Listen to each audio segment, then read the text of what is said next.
Hi everyone, welcome. If you're like me, you probably really like giving your worm bins leaves, if you've got them. Not everyone's got access to leaves, but me, I've got a few trees that dump their leaves every year. Pretty large trees, dropping a large number of leaves every year. Maple trees. And those also come along with the seeds that drop, those little spinner seeds with the leaf on it, helping it spin. So yeah, the maple leaves always come through as far as providing me with a substance to throw in bags and set aside, and then gradually over the course of the year use it as bedding for my worms. You can see they got a bunch of it spread out here last time on the surface. We even used this stuff underneath the feeding. So the feeding was rested on top of leaves, and then the whole system was covered up with leaves. The only thing that didn't get covered up were the feeding zone indicators, which are holding up pretty good. There's a little hole developing on the on the one that was showing us where the feeding in bin number 1 was. The other one's holding up a little bit better, but they're definitely both reusable. I was a little concerned about moisture in here, knowing that I was going in with dry foundational bedding with the leaves going in underneath the food. And while it's pretty fair to expect that that stuff's going to get pretty damp with all the frozen foods piled on top of it, melting and the decay process and breakdown and everything going on. Not too surprising that the leaves beneath the food are nice and damp. It's always the ones out on the surface that make me wonder how they're going to do, getting dampened only by the recirculating effect of the moisture underneath the plastic coverings. And it always seems to get nice and damp for the most part. Alright. Everything looked pretty nice down here. Let's check out how things over here in bin number 2 are coming along. Probably more of the same. I wondered what we would find as far as moisture goes, and I'm really happy to report that there's not a thing to worry about. So if we were to come back in here and give the systems the same treatment with the dry bedding going in, leaves again, beneath the food and on top of the system again, then I bet you the worms would appreciate it. So let's do it. Let's repeat the exact same thing. That seems to have worked quite nicely last time. Perhaps we don't need to be so generous, because what we're going to do after we've dropped in their delicious foods is blend all this stuff in everywhere, and that's going to, well, give us a chance to see what the material looks like. This is their delicious food, and got this stuff from my mom, so I'm not 100% certain what we're giving here. These could be chunks of apple or peach. It's hard to tell. This is clearly the peels off of cucumber, and these are the peels off of banana. Alright,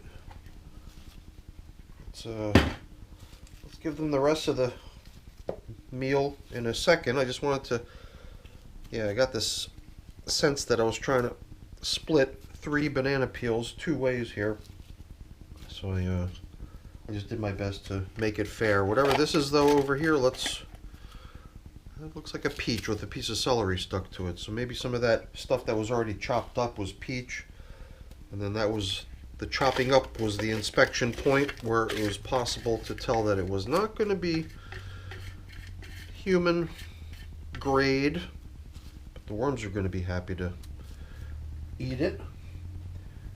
To me that looks like a pretty nice, and in some cases even juicy. Look at, there's probably a lot of moisture coming out of that once it starts to thaw and break down. All this cucumber bits, maybe this is not even cucumber. Yeah, that looks more like a zucchini. So all kinds of yummy stuff going in here for them. Let's be really disruptive around the edges. This is very similar to what we did last time too, where we sort of did a general plowing through of the material and upturning all of it, checking it all out. I do remember me commenting about how the moisture seemed pretty high even then, 12 days ago during the last check-in, but I think that's actually a beneficial thing. Wherever there's ample amount of moisture, the worms will be happy to go. And we want them going everywhere. Yeah, the texture of this stuff is already quite nice, and it just seems to me as this leafy matter is getting blended in, it's going to give the material even better texture. Kind of more loose and flaky and very rich in fresh bedding. Yeah, I'm so glad that the moisture is where it's at. And, you know, it doesn't feel that way when it's all frozen in chunks like this. But once the moisture level, once the moisture from that stuff starts to come out, as it thaws out and breaks down, it's sometimes significant. Alright, this stuff is really nice too. It just kind of flashed on my mind in terms of the thought about how the moisture is with one system relative to the other, and they were pretty equal. I do remember on some occasions in some other systems where it felt to me like progress was, or moisture was not quite the same in both systems, so like I would leave one covered or one uncovered to get them more equal. In this case, I think we're pretty much on the money as far as two almost identical systems. So let's bring back these feeding zone indicators. Might as well drop them where they belong, and then we can give them their top coating of lovely leafy matter. Nice fresh sprinkling on. You can see I was not too generous, putting a kind of meager little quantity down underneath the feeding. Here too, I figured maybe instead of being super generous, maybe I would just go a little bit easier. I'm not trying to be overly stingy. I've got tons of this stuff outside. It just seemed to me like, hey, try it this way, try it that way. This way we'll get the moisture staying pretty much where it's at, which is what I like. It's nice and damp. Only a minimal amount of dry stuff going in. I'm usually giving my worms bedding that's damp already, dampened, prepared bedding with my shredded paper cardboard mix that has leaves combined with it, is also damp, varying degrees of dampness. Sometimes I make it damp, sometimes I make it not so damp. But right now I'm actually almost out of this stuff, so it's always nice to be able to resort to the more natural stuff, just the leaves. So I got a couple things I got to take care of getting cleaned up and put away here before I can call it a day, but I'm not going to keep you around for that. That's boring. Before I go really quick, let me just say thank you. Thank you so much for watching. Hopefully you enjoyed the video. If you did, as always, please don't forget to leave me a quick thumbs up before you go. That's always really appreciated. And if you haven't done so already, please also consider subscribing to the channel. That's very much appreciated as well. All right, everyone, have a great day. Thanks for watching. Bye now.